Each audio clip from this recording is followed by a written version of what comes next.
Hello again, everyone. Welcome to another edition of Meet the People. My name is David Feiner. I'm the Communication Technology Manager in the City of Pittsburgh's Department of Innovation and Performance. For the first time in the history of the show, we're going to talk to somebody who is not a city employee. And I don't know how I got so lucky to have the world-famous, internationally acclaimed Corey O'Connor. Corey, welcome to the show. I like the intro. Thank you. You're not a city employee anymore. I am no longer a city employee as How does of that a feel? month ago. It's different. I mean, obviously, going from one government job to another is different because you're taking on a whole different system over at the county. Now being controller, we have 70 plus employees that we're responsible for. We're responsible for $1 billion plus budget. So it's a lot. It's a whirlwind, but I'm excited. When the opportunity came up, I jumped right on it. I thought it was a good opportunity. We're going to go into a little bit more detail on that as we continue this discussion. But first, I want to say that I'm still new to Pittsburgh. I've only been here 10 years, not like you, it's been 20 or 30 decades that you've been here. But seems like it, yeah. Your family has a long history of public service, especially at 414 Grant Street.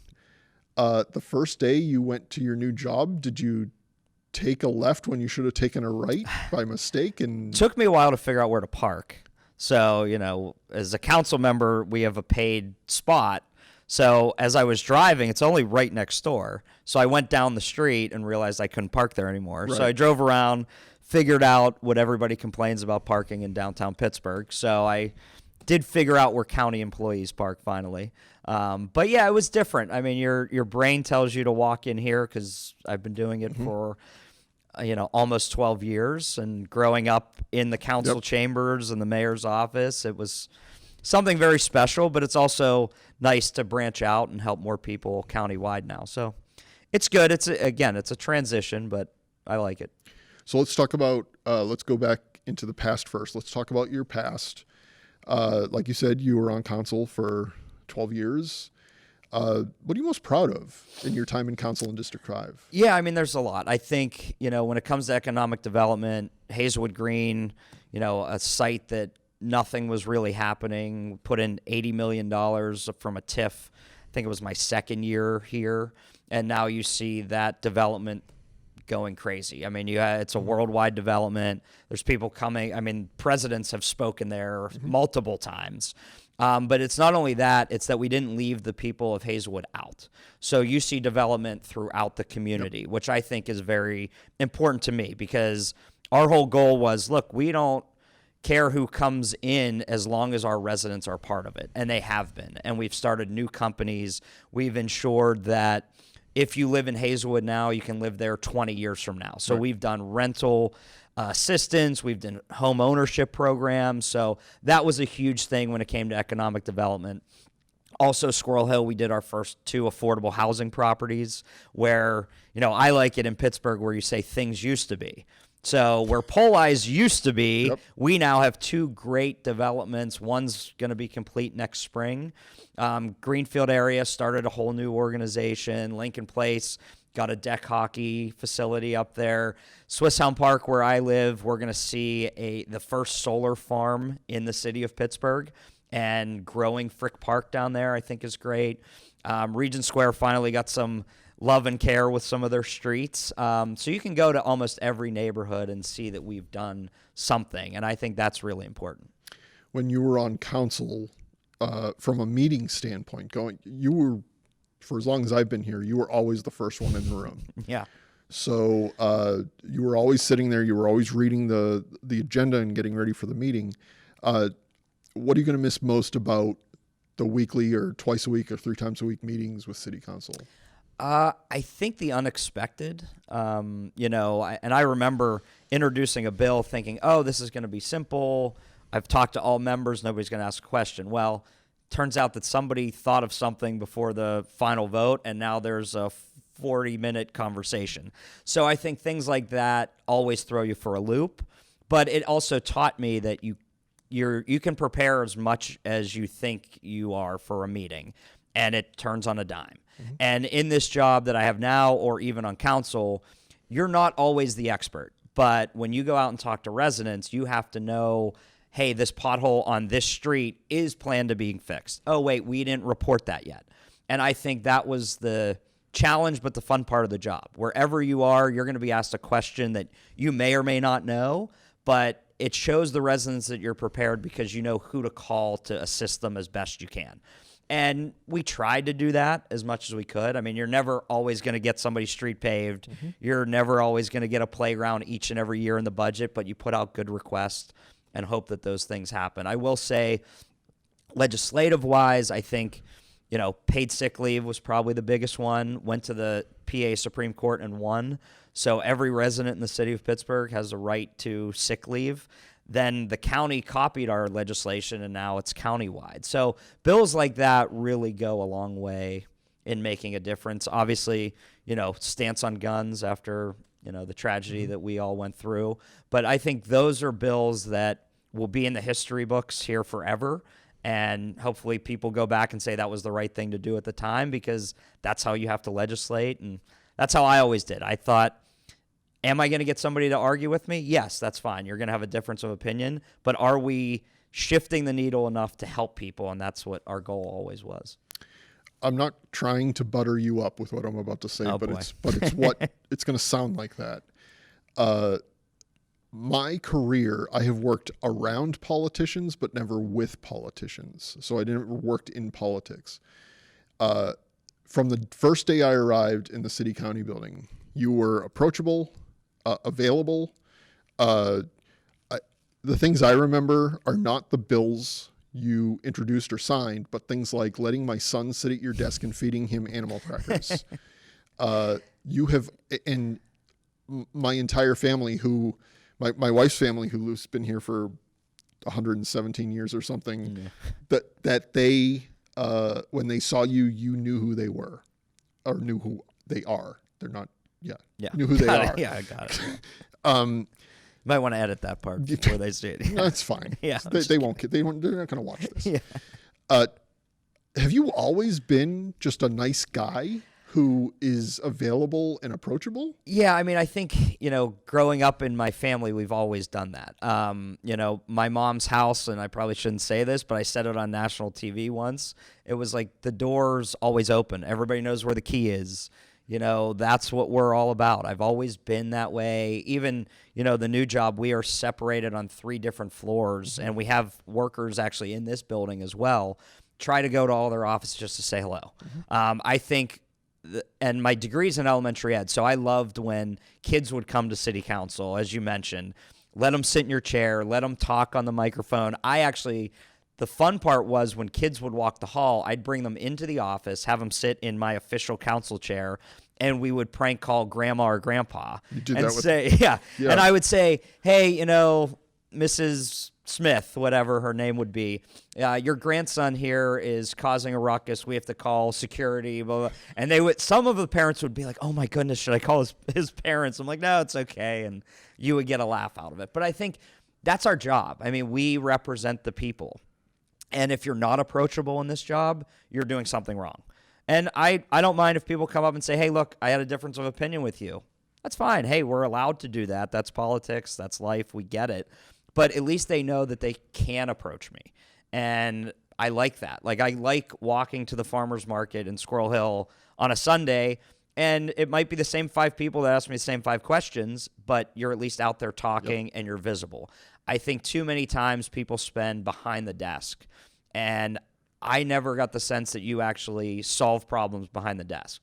You solve it in talking to people. Yep. So even when I introduce legislation, or at the new job we're going to do, a performance audit on something, I will ask 4 or 5 friends. I'll ask the office. I'll ask people, hey, what do you think of this? Is this a good idea? Is this a bad idea?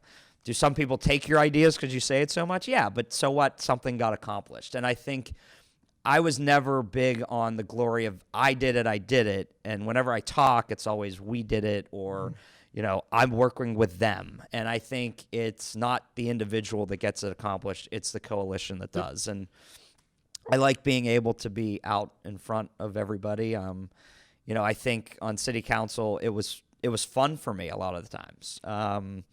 Public comment, did you get yelled at every once in a while? Yeah, but that's part of it.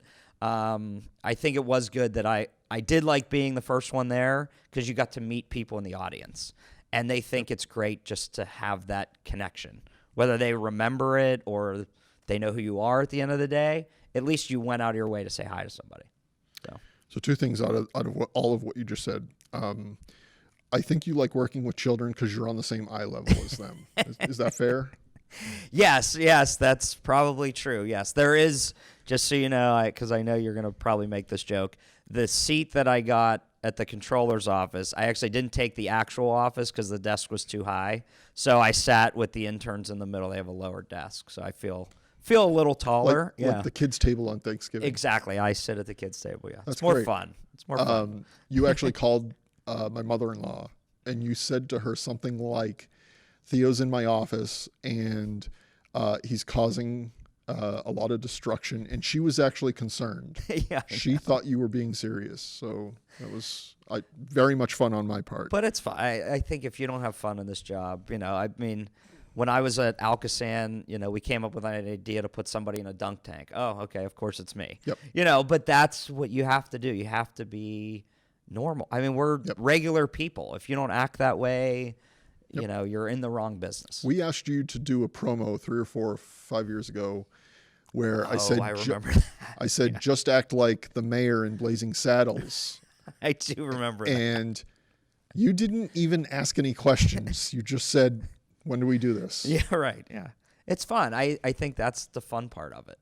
Whether it's doing like ice bucket challenges, like I said, dunk tanks, trying to do spin-offs. I actually like some political organizations do like comedy nights, and I like to host them because, you make a lot of jokes, and if people can't make fun of themselves, again, you're in the wrong business. And I've been made fun of multiple times with memes and all that stuff, but at the end of the day, you just laugh it off and say, hey, somebody was paying attention to what I said, whether I said the right thing or wrong thing, and it turned into a meme. Hey, they saw me, and they know that I'm here to help, whether I'm right or wrong, but I try. I think it's the difference between go do it and let's go do it. Yeah. And everything you just explained is let's go do it. Right. No matter how you do it, just get it done, and that's the way it should be. So talk about from a change of job standpoint, you're in a place for a long time. How did this process start for you to leave the city and move to the county? Yeah, so there was an opening at the controller's office for the county. Chelsea Wagner won race for judge, was sworn in January. Then the governor has the ability to nominate, has to go through the PA Senate. And, my name was floated around there. And a couple people said, you should submit a letter. I said, okay, fine. A couple other people submitted letters. Submitted a letter on why I thought I was the best for it. 11 years experience working on budgets here, doing a bunch of legislation, doing oversight, especially working with the controller's office on a number of our legislative bills, just so that there's a checks and balances. And we thought that background gave me the ability to apply. Obviously, honored the governor nominated me. Then you were sitting in this sort of limbo of, will the Senate vote? Will they not vote? You're tied into other bills at the state Senate. It was a very confusing time, but we still, attended council, did all our work. We were submitting budget requests. We actually did submit all the budget requests. So it wasn't like, it was like a 50-50 whether it was going to happen or not. Yep. And I told people, they said, and I remember when we got closer to where we heard the vote was happening in June, they said, well, what if it doesn't happen? I said, well, then it doesn't happen. Like, I'm still serving people either way. And I think once I got to that mentality, when it happened, it was actually funny. I was watching the PA Senate all morning because I had heard, okay, it's going to happen. And this was Monday morning. Okay, it didn't happen Monday. All right, well, they went to a session late Tuesday night. Let me tune in. Got to be 11:30. I was like, okay, I'm going to bed. Nothing happened. Then we got to Friday, and people up there were like, today's definitely the day. We see it on the – I said, okay. I started watching at 9 a.m. They did a vote, went to recess. Vote, recess. It was all day. And then I said, you know what? I'm picking my daughter up from school. I can't watch this anymore. This is too nerve-wracking. As soon as I picked her up, got her in the car. My phone just went crazy. So I missed the entire vote. But it was fine. I was there with my daughter. We drove to my mom's to try to see it. Obviously missed it, but it was fun because I was just around family, and that's the best time. Everybody congratulated me, drove down, picked up my wife. We had dinner that night with the family, and then got sworn in at my mom's house Sunday. So we just kept it plain and simple. I'm not for the big fanfare stuff. So I think it was nice just to do surprising. Yeah. But I think that was the fun part of it is, you had the opportunity, it came up, and now you can help, a lot of people in the county. So it's not like the fun thing I do like is I still represent my district, and I represent the whole city now, and now the whole county. So I can still be reached if somebody needs some assistance. So I'm going to ask the question, the uncomfortable question, but I think I have a rapport with you that I can ask this. Okay. How does somebody with an elementary education background become the budgetary giant of the entire county? Well, I mean, if you ever, as you know, your kids in elementary school, some of those things that they do now, that type of math is very difficult for parents. So that's true. But I think, the background that I have in being able to work with people gets you a long way. Yeah. And I'll admit, I'm not an expert in every detail, but if you have the ability to inspire people to get their job done, and you bring in the right people to do the auditing jobs, the accounting jobs, you're going to be successful. And also, if you have the ability to be out in the public and talk to people and see what the issues are, you can help a lot more people. Yep. So we, in the fall, have already kicked off assessment appeal process. So the people, there's supposed to be a court ruling coming out soon.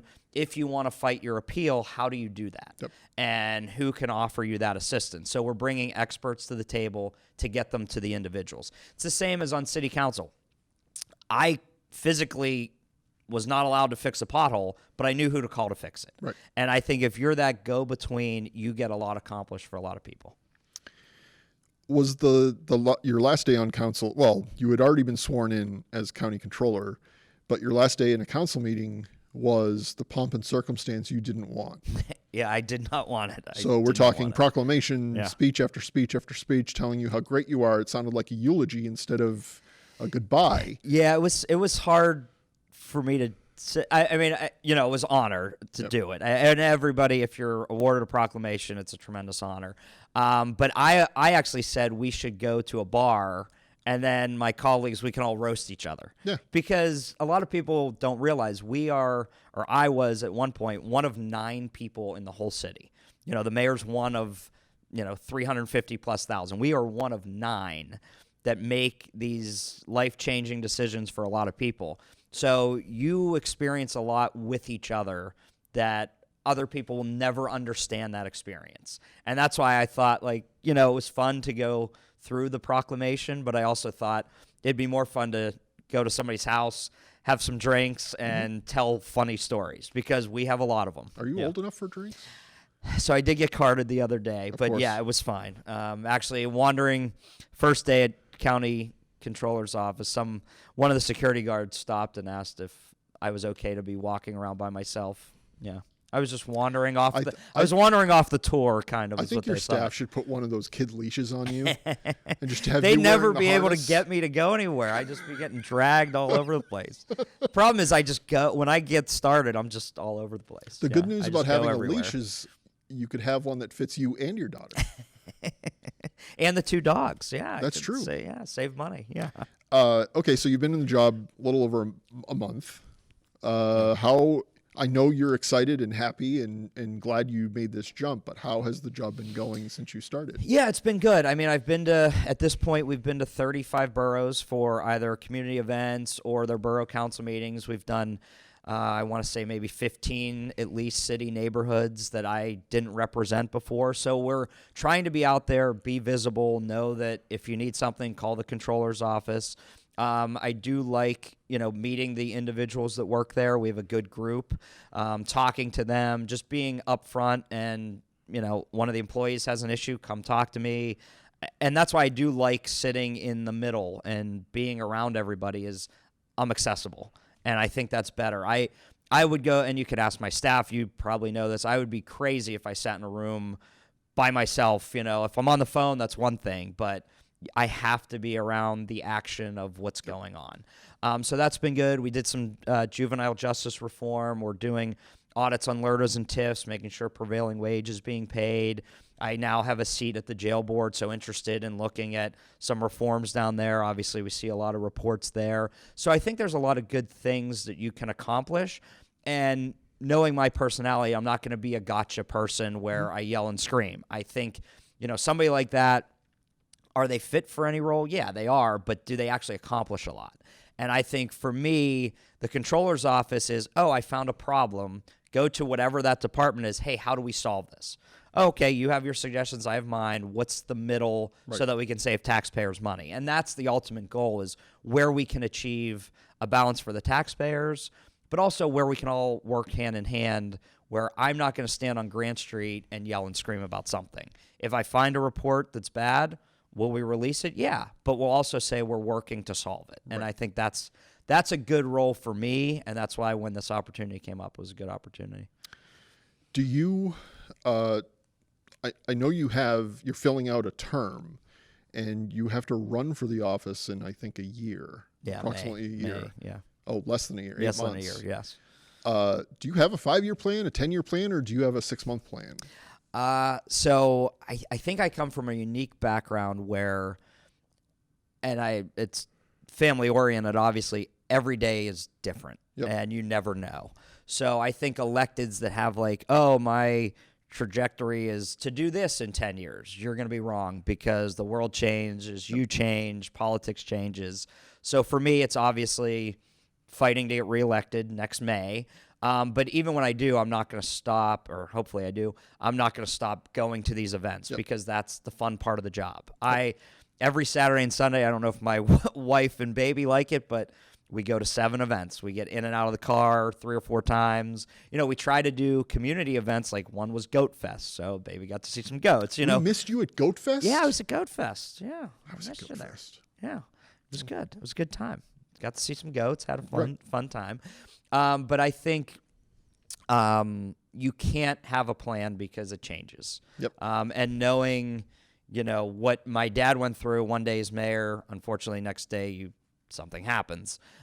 So I think for me, I've learned that if I'm in this job for 20 years, great, because that means I was successful and I helped a lot of people. If I'm here for 8 and something else opens and I can help somebody else, great.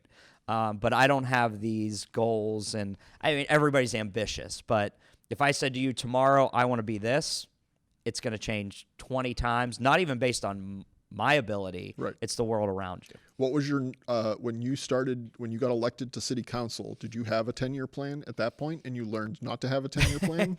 Well, I think it was funny when you get there, everybody's like, oh, what's the next thing? And I'm like, well, wait, let me do this one first. And I think a lot of people push you, which I think is a compliment to me. And I respect that. And I like everybody's opinion. But I think the more you do your job, and if you do it well, then opportunities open up. And I think that's something that if I do this job well, will something else open up? Hopefully. You said you live in Swiss Elm Park. We live down the street from each other. Neighborhood, yeah.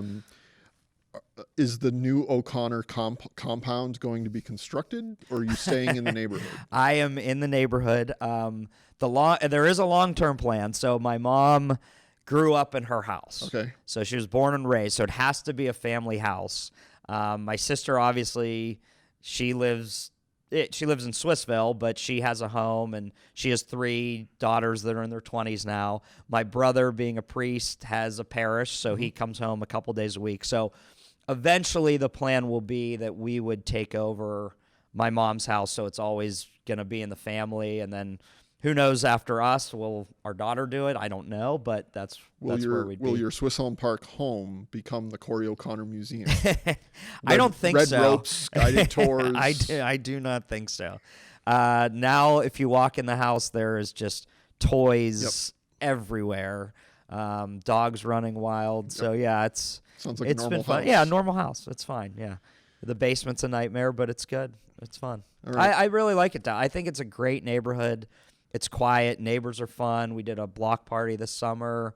It's a good thing. Yeah. My wife grew up at the top of Commercial at the Squirrel Hillside. Yeah. And she never went to Swiss Elm Park growing up because they didn't need to. Yeah. And there's nothing like there's no community center. Well, there's a community center around the corner from my house, but there's no like business area where a bunch of businesses are. It's just a bunch of good neighbors that, I probably shouldn't say this, but the fence that the URA put up to keep us out of their property has been knocked down multiple times, and I use it every morning. But I think that's a good connection. It's a great neighborhood, lots of good people, and I think that's why it's a special place. I will say when the bridge comes down and the construction of the tunnels, it's going to be a rough time for all of us. Why bring it up now? But it's in the back of my head. Corey, my job as council member hasn't stopped yet. Corey, let me tell you something. You already knocked down a bridge. Then one fell down. And then one fell down. Yeah. So you've already done the damage? I've done a lot, yeah. It's funny. we had the Greenfield Bridge was on HBO for, I think it was the Oliver show. He did something on it. Then we fixed that bridge. Then we did Duck Hollow needed replaced. Yep. Unfortunately, then we get national exposure for the Fern Hollow Bridge, and then the Commercial Street Bridge is next. So, I'm going to be one of those people when that bridge comes down. I'm going to be sitting there with a bag of Doritos and an adult beverage and just watch the world burn. The traffic is going to be a nightmare for those, I guess, month and a half of the detour, if not longer. I already told my boss, don't expect me. Yeah, you are. Because I'm going to have We're in trouble. To come from Swiss Elm Park to downtown, I'm going to have to go via Santa Fe to get there. Actually, I would just, you have this nice couch. You can just stay on this for a month and a half. Yeah, that's totally Your comfortable. family wouldn't mind. They probably enjoy you. I miss my dog. Oh, well, bring the dog down. There's been dogs in offices before, just true. So you know. And my staff would not be upset if I brought my dog No, to it'd work. be fun. Yeah, something different. Change it up around the sure. holidays. Sure, whatever. Yeah. Okay, I'm going to ask you weird questions that have nothing to do with what we've been talking about. Okay. Okay, just so I know there Am are... I joining the Live Golf Tour? No. That was not it. Okay, but, that wasn't it. Okay, all right. I've gotten that a couple times. Were you asked? Yeah. I was not asked. No. Well, then that tells you everything you need to know. I know. I don't play anymore. Despite, so, yeah. So how long would you last in a zombie apocalypse? In the zombie apocalypse. This is important stuff. Okay, so do I have anything on me to start? I got a sub question. That's up to you. Okay. How far away are the zombies? It's just everywhere? Everywhere. It's a like zombie World apocalypse. War Z, or that was the movie, right? So it's that? Yeah. And I used to be fast. Lynette is the first zombie you're going to encounter. Oh, I could survive for a little bit then if it's Lynette. Yeah. Okay. If she was the first zombie, I could take. Yeah, I would last maybe a day or so. It depends on how fast are the zombies. Like I can still run relatively quick. Let's go Michael Jackson Thriller zombies. Oh, I could run away from them for a little bit. Yeah. Because they're going to dance in place. Yeah, exactly. So okay, I have somewhat of a chance. Yeah. Good to know. Yeah. What 3 apps would you keep on your phone if you were forced to delete everything else? 3 apps. Weather app. Yep. I use Google a lot for maps, so that, and then because I'm a golfer, I download it once a year. Would be the Masters app. Yep. Yeah. So those 3. I have social media ones too, but those would be if I'm stuck. I need to know those priorities. 3 things. Yeah, priorities. Does your weather app tell you what's going on at the Masters weather-wise so you can plan your watching for the day? It doesn't, but you can always switch to other cities. So I could do that, yes. Okay. Yeah. That's interesting. Yeah. Since you're a hometown boy, born here, raised here, worked here, what's the name of your pirate ship? My pirate ship. Wow. Everybody has a pirate ship, right? No, I never had. I guess I had a Lego one when I was a kid. That's a very good question. A pirate ship. What would I call my pirate Connor. ship? I won't do the voices. I'll embarrass myself too much. What would I mean, that would be a good one. What would be a good pirate ship? I coach at Central, so I would do like a Viking. Yeah. I would just be the Vikings, I guess. Yeah. That's good to know. I mean, I think everybody's going to do Steelers, Yep. Pirates, whatever. Well, you might not want to do the Pirates. That's a sinking ship. But maybe I would probably go with the Vikings then. Okay. Since coach there, I might as well keep it. Yeah. So somebody's watching this. They've never heard of you, which would be a shock to me.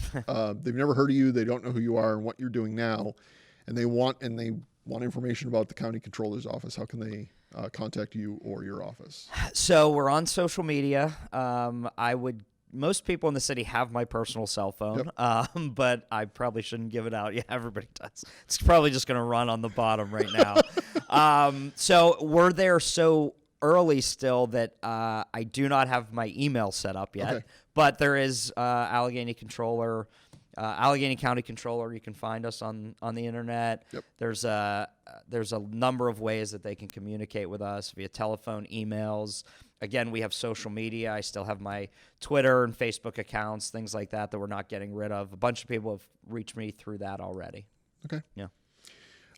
Without getting too sappy, and you and I have had a great relationship for 9 years. I hope that continues. Yes. Even though you're across the street and playing for the other organization now. A different team, yeah. But I want to thank you for everything you've done for the City Channel in my time here.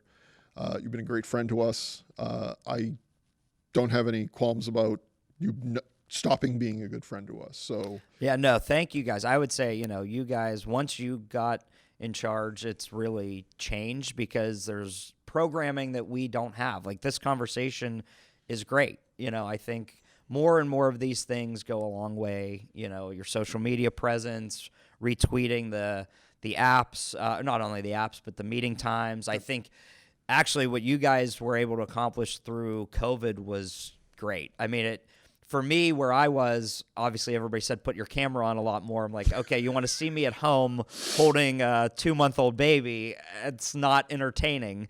Or maybe it was, I don't know. But I think you were able to adjust. And the people behind the camera that you can't see right now to the audience that's watching this, but they do a great job every day. And I think, a lot of them have been here longer than you, but I think they're the ones that make us look good, but they also are very dedicated because they sit through very long meetings, and it takes away their time with their families.